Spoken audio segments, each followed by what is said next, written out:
Occupational English Test. Listening Test. This test has 3 parts. In each part, you'll hear a number of different extracts. At the start of each extract, you'll hear this sound.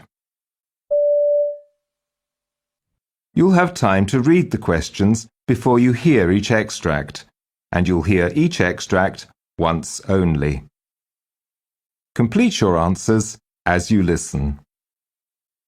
At the end of the test, you'll have 2 minutes to check your answers. Part A. In this part of the test, you'll hear 2 different extracts.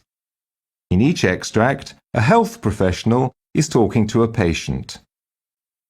For questions 1 to 24, complete the notes with information you hear.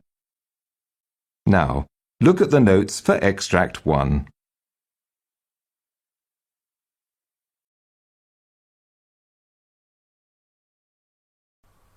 Extract 1. Questions 1 to 12. For questions 1 to 12, complete the following notes with a word or short phrase. You now have 30 seconds to look at the notes.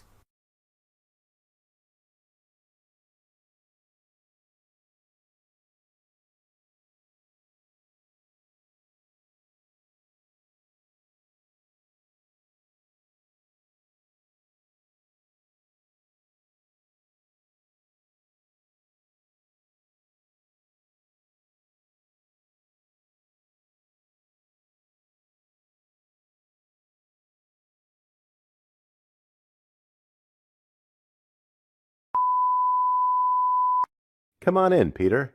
I've asked your tutor to wait outside for a bit, so that the 2 of us can have a real chat about what's happened. I hope that's okay. That's fine. Mr. Engelman's just being a worrywart. I already told him that I'm fine. I just hurt myself is all. Look. Oh, wow. Peter, that's a nasty bruise. How did you manage that? It's more than a bruise, nurse. I had an x-ray earlier, and the doctor said that my arm is broken. Oh dear, how did you manage that? Have you ever seen any of the Spider Guy movies? Sure.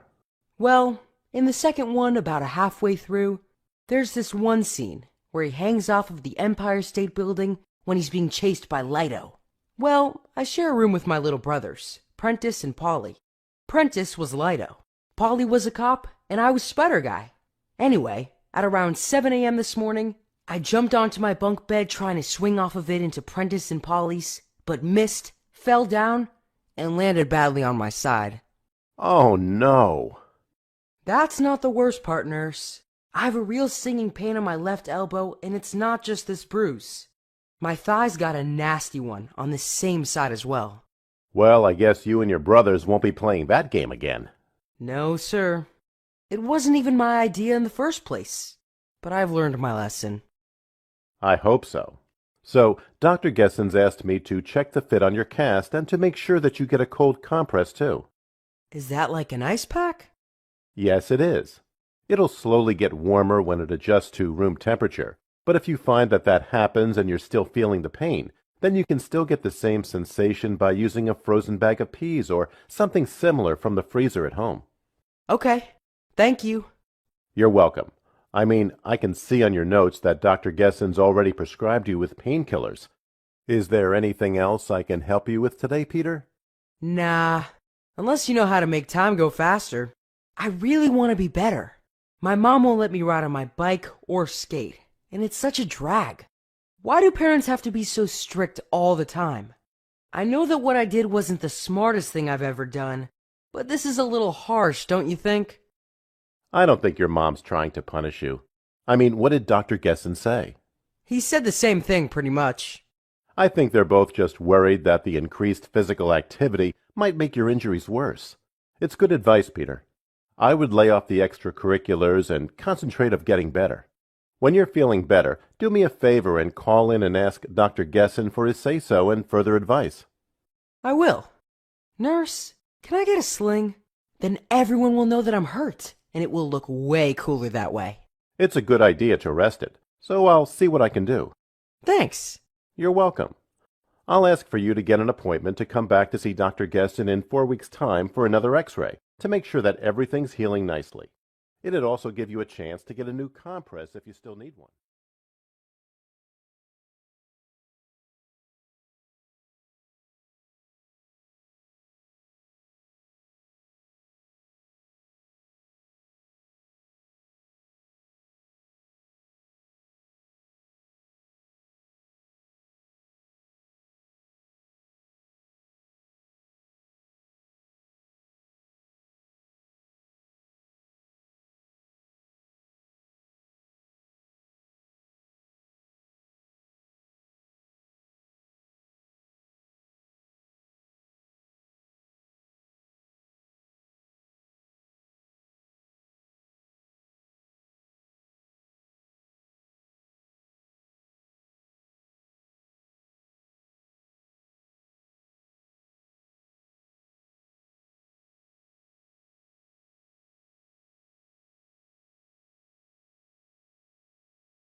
Extract 2.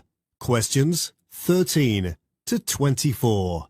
You hear a speech therapist talking to a patient, Rana Anderson. For questions 13 to 24, complete the notes with a word or short phrase. You now have 30 seconds to look at the notes.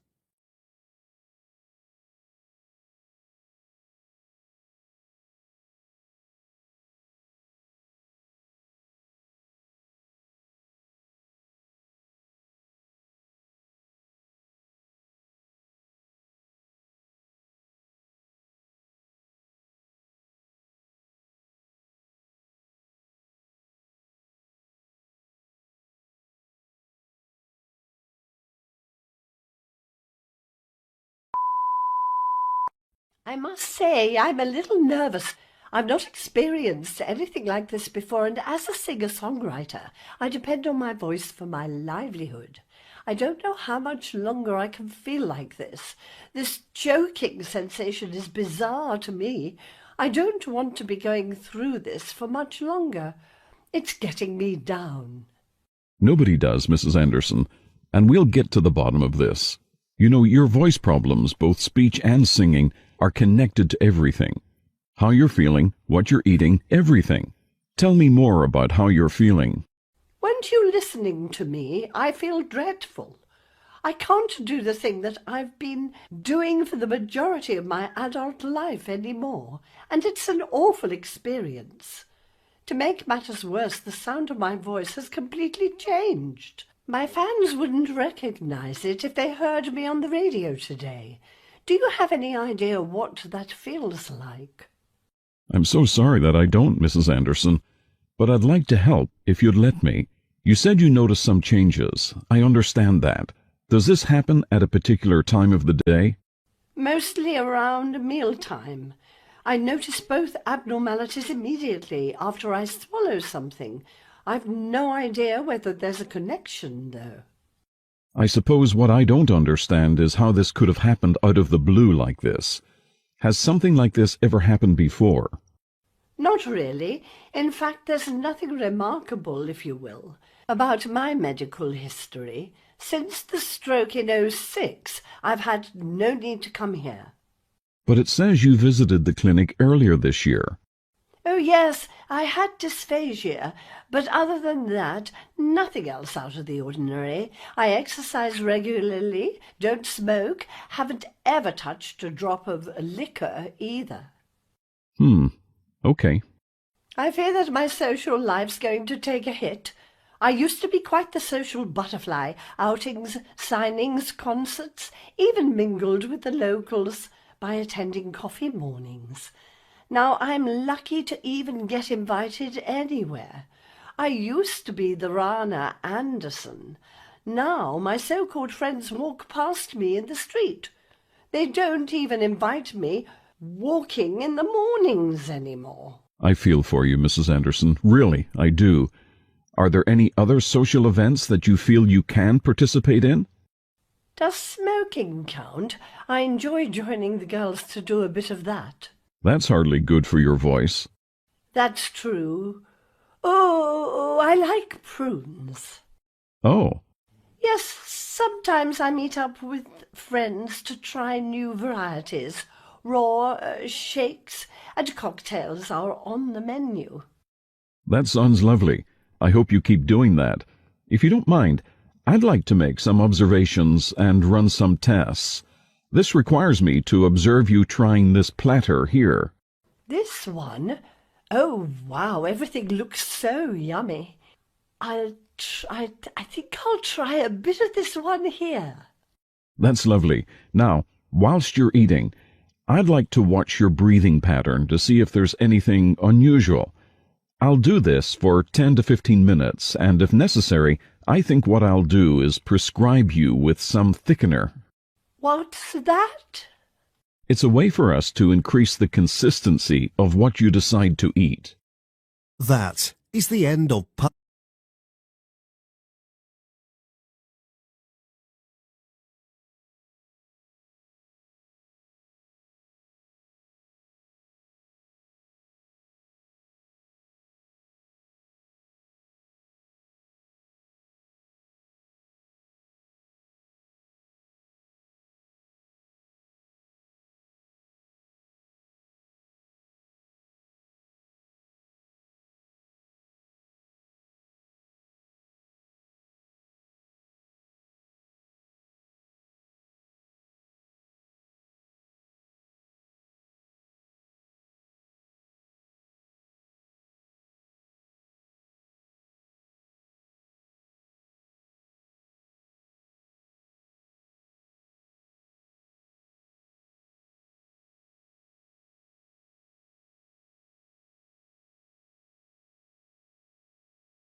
Part B.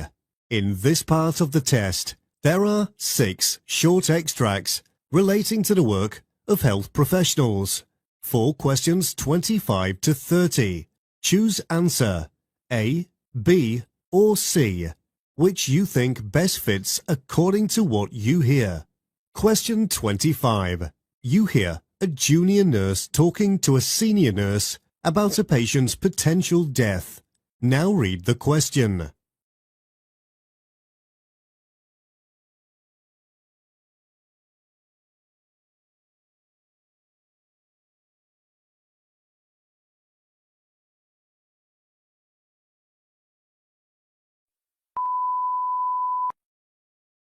Would you listen to my analysis of this patient, please? Yes, I can. Mr. Swain was admitted with a contusion to the rib cage following a motorcycle accident in the early hours of this morning. He was rushed here from the scene in an ambulance and remained unconscious throughout. His vitals are stable with the exception of his blood pressure, which is high. According to the doctor's notes, it's equally likely that the patient will pull through this as it is that they won't make it. As such, we shouldn't be so quick to conclude that the patient is going to die. His next of kin have been contacted and his wife is on her way here as we speak. Does that sound like an accurate summary of this patient's condition based on their notes and this chart? It does. Thank you.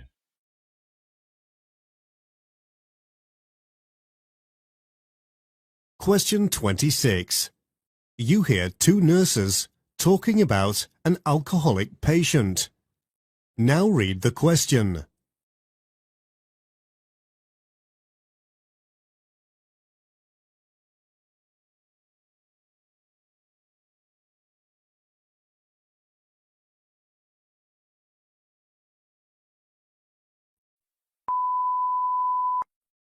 You won't believe what I'm dealing with here.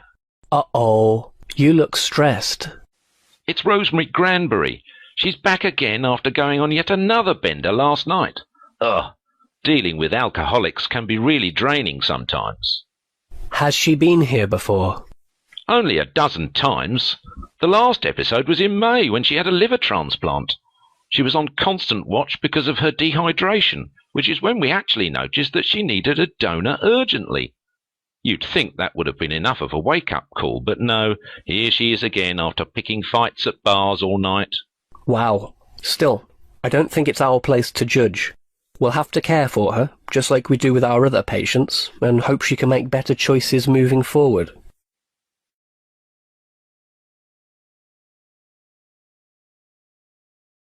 Question 27.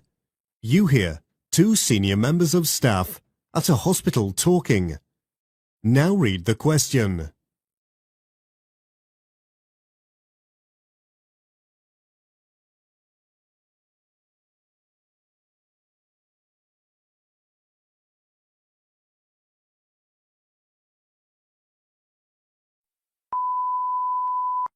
Would you check something for me? Yes, sure. What is it? You can ask me absolutely anything you'd like to, so long as it's not for a bed on this ward, because we're jam-packed like you wouldn't believe. Oh, I'm wondering if there's any space left for just one more patient. You have got to be kidding! Did you not just hear what I said? Seriously, I wish I could help, but I just don't think it's possible. The last I checked, there were 12 patients still waiting to be warded.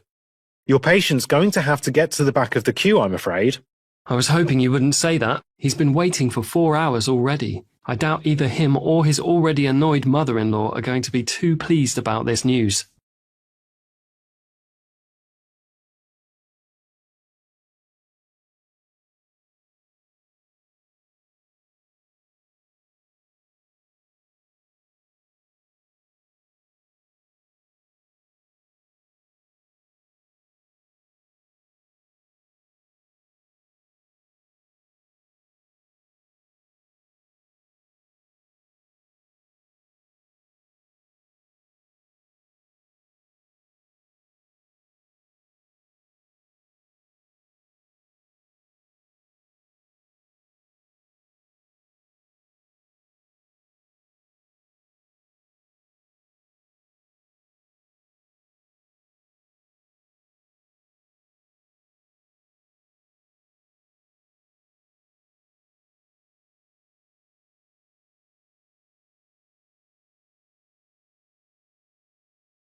Question 28.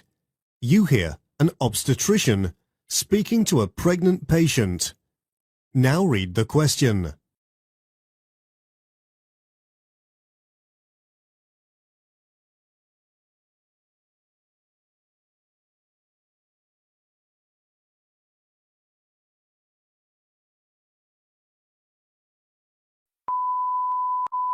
Come on in, Mrs. Fernando. Please take a seat. Thank you, Dr. Fellows. I have your file from Dr. Reynolds, but would you be so kind as to tell me, in your own words, the reason for your visit today?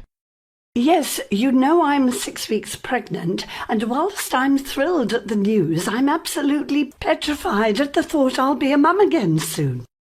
You see, my late husband, Jean, passed away recently, and I don't know if I'm ready to be a single mother. I have a bridge partner called Eric, who's offered to pitch in, but I know he's just being a gent about the whole thing. I doubt he's planned to take up any real sort of paternal obligations. I think everyone would be better off if I just accept things the way they are and start looking at adoption options. Is that the reason you've booked the consultation today? Would you like me to help you explore that? Yes, I think I would.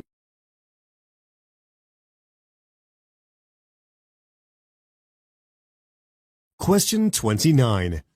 You hear a conversation between a patient and his GP. Now read the question.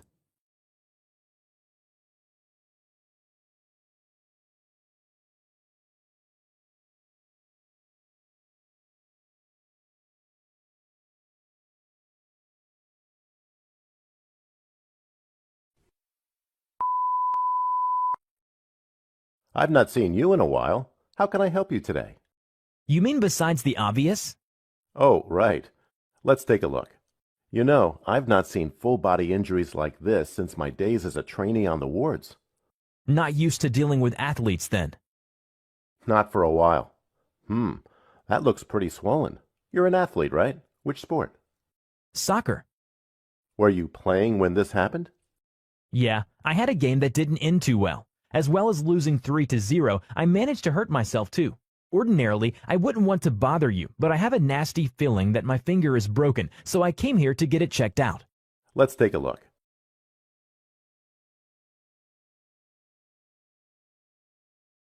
Question 30.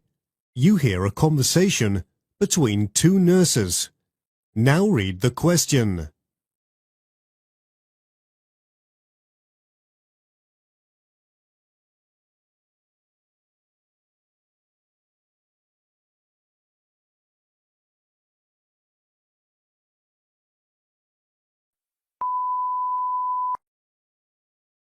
Hi there, you must be Lindsay. I'm taking over from you. All right, great to meet you. If you don't mind, I need to rush. Please don't forget that Bed 9 has quite a few care needs and is on a schedule. He'll need to be checked before 9 a.m, 12 p.m, and 3 p.m, okay? Got it. Any idea what the most urgent needs are? He'll need a saline IV. I just did one for him, so this can be left until noon. Okay. Any medication that I need to be aware of? Yes, he's taking lisinopril BD and will need this topped up at some point in the afternoon. Got it. He's got scans coming up too, right? Yes, he'll need an MRI first thing, so better get ready for that. At 9, right? Yes.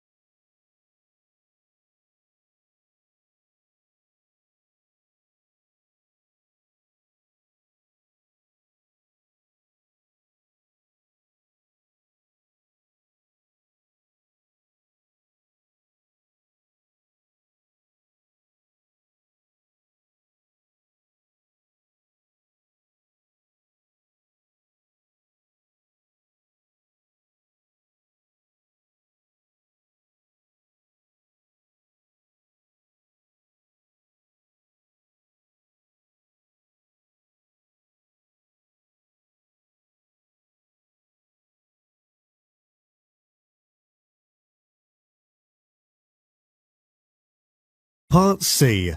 In this part of the test, you'll hear two different extracts. In each extract, you'll hear a healthcare practitioner talking about aspects of their work.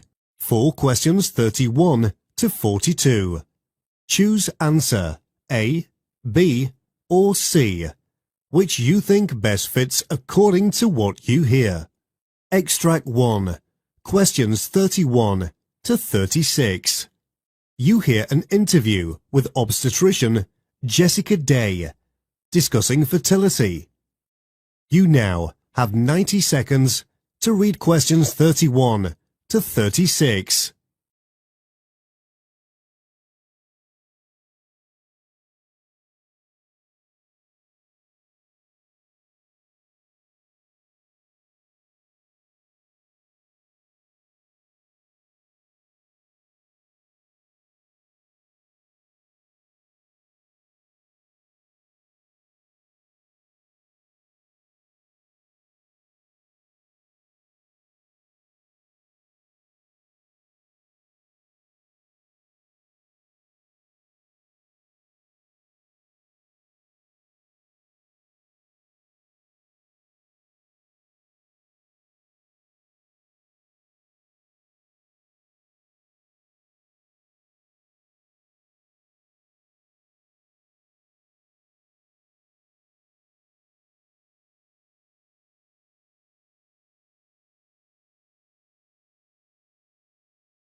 Hello and welcome to the Health Matters podcast. We'll be discussing fertility today with Dr. Jessica Day.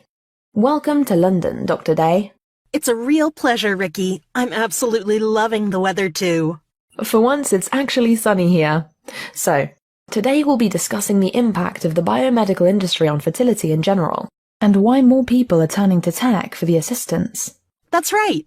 You see, the biomedical industry is booming in all parts of the world that have access to advanced technology, such as cancer treatment, medical, surgical treatment using cryotherapy, and laser management during invasive surgical procedures, as well as fertility treatment using frozen ova and ovaries. In general, fertility rates in women worldwide have decreased with the advent of feminist and neo-feminist movements.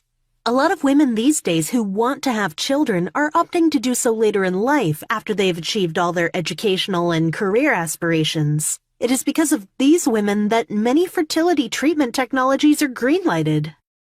It would appear that in most cases, their viable ova are surgically extracted and kept in nitrogen at temperatures above 200 degrees Celsius for as long as they want, until they are ready. The ova are kept even past menopause for the women who desire starting families a little later in their lives. Furthermore, with the current increase in cancer rates in the world, many women find themselves contracting the disease and requiring aggressive cancer treatment. Most of the women with cancer who undergo chemotherapy and radiotherapy consider this a preemptive measure, preserves their ovaries that would otherwise be destroyed in the processes of cancer treatment. I see. What would you consider to be the main asset of the fertility clinics, and would you tell us a bit about the research you were involved in recently and its global reception? Sure. Where shall I start? Let's start with talking about how there are other forms of fertility treatments alongside freezing ova and ova donations. Sperm or ova donations, in vitro fertilization, surrogacy, and use of spare embryos, among others. Whilst awareness of these options is increasing, in the United Kingdom, for example, fertility treatment is still not as widespread as in the United States of America and other developed countries. There are countable numbers of fertility clinics that include London's Women's Clinic, Donors First Egg Bank, and London Egg Bank.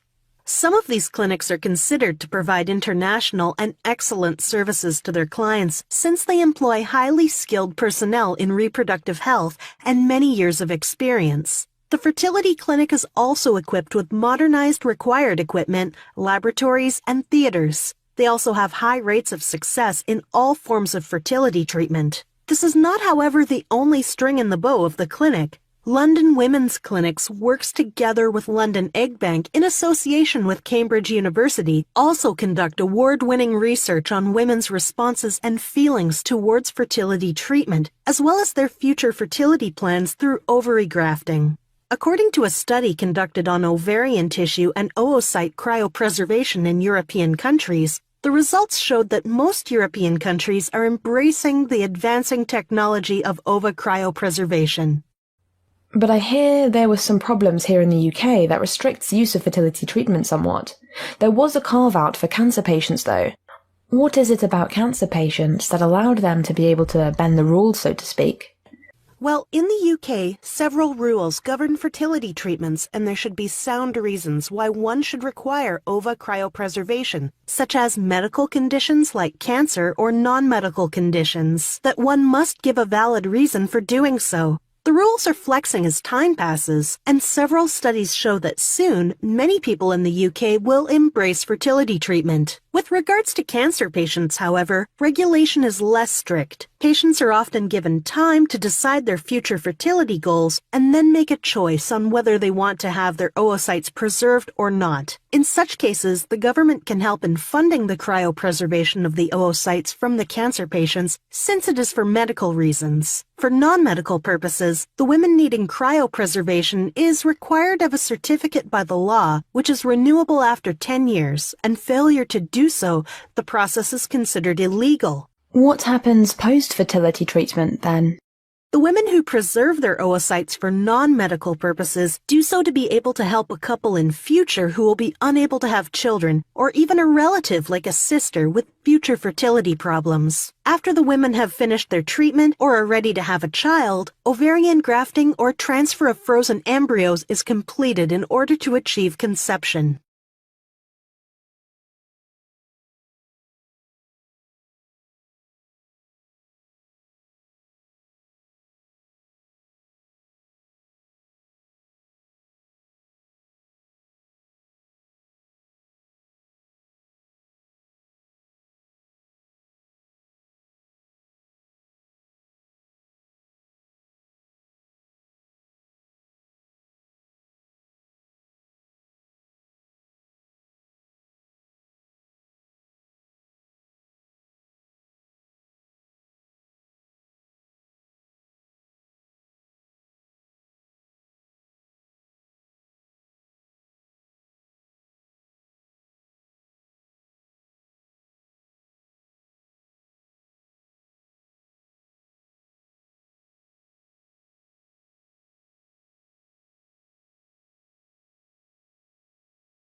Extract 2, questions 37 to 42. You hear an interview with haematologist Christine Ford about blood donation. You now have 90 seconds to read questions 37 to 42.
Hello, my name is Dr. Christine Ford. I'm a hematologist on a mission to make giving blood more accessible to the masses. Blood donations and transfusions go hand in hand in most cases. Sufferers of certain conditions like thalassemia, sickle cell disease, and hemophilia, for example, require regular transfusions. In fact, the number of people in the world needing a blood transfusion is increasing. In most countries, blood donations are voluntarily made, and the number of charitable blood donors has increased to 112.5 million people over the years. According to the World Health Organization, most of the blood donated by voluntary donors is given to recipients who are 65 years and above. However, in low-income countries, 65% of the blood donated is transfused in children under the age of 5. The donation rates still vary in both the low-income and high-income countries, in that high-income countries account for 32.1 donations, upper-middle-income countries account for 14.9, while lower-middle-income countries account for 7.8. It's likely that this is the reason why, even though theoretically donating blood should be purely voluntary, some states do offer financial incentives to encourage people to donate. Blood is often extracted from an individual who volunteers after screening for certain diseases like HIV/AIDS, Ebola, and hepatitis virus, among others, has been completed. It can either be transfused as a whole, or some parts of it like the plasma, platelets, or white blood cells only. According to the National Health Survey, whilst the majority of people are allowed to donate blood in the U.S., the practice is regulated. One such regulator is the Advisory Committee of Safety of Blood, Tissues, and Organs, who released new rules regarding the treatment of donors in 2017. According to a national health survey in the United Kingdom, the number of daily blood donors needed to provide enough blood for the number of transfusions that occur daily is 6,000 donors per day. Annually, the number of new donors needed by blood donation centers is approximately 200,000 people. To date, the majority of blood donations are made by people over the age of 45, spurring multiple campaigns aimed at encouraging young people to participate. Blood donation does not depend on ethnic characteristics, although significant efforts are made to encourage ethnic minorities to increase their engagement with blood centers due to the significantly lower number of registered donors from diverse populations. So first, let's consider the characteristics of the ideal donor. The person must be fit, healthy, and free of viruses like HIV/AIDS or any type of cancer. Ideally, they would weigh between 7 and 25 stone and would be between 17 and 66 years of age. As an exception, previous donors can be aged up to and over 70 years old if they have given blood within the last 2 years. Assuming the aforementioned criteria is met, there is a preference for male donors over female donors, as their additional average body weight means that they are likely to have suitable iron levels. Furthermore, their platelet count is usually higher, and as such, they are on average able to give blood more frequently, every 12 weeks opposed to every 16 weeks for women. After a suitable donor is found, in order for a blood transfusion to take place, the blood must be screened and it must be ensured that it is safe to use. The grouping and cross-matching of the donors and recipient's blood are also important prior steps. During the transfusion process, the recipient must be keenly monitored for any reactions to the blood being transfused.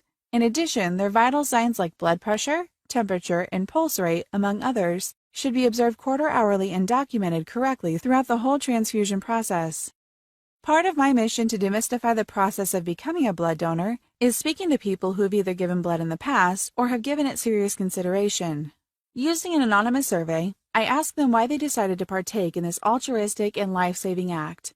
I find that by anonymizing the results, we are able to elicit more candid responses, meaning that the reasons I hear are rather surprising. The majority of people cited reasons such as that the good it does far outweighs the slight discomfort during the procedure, or words to that effect. However, every now and then I'd come across a story about a person who felt that they would have died if it wasn't for their donor and the stranger who made blood available to them. The new lease of life they now have has made them so grateful that they wish to pay the kindness forward to someone else. Regardless of the reasons they gave, it was rather surprising to find that not a single participant cited monetary reward.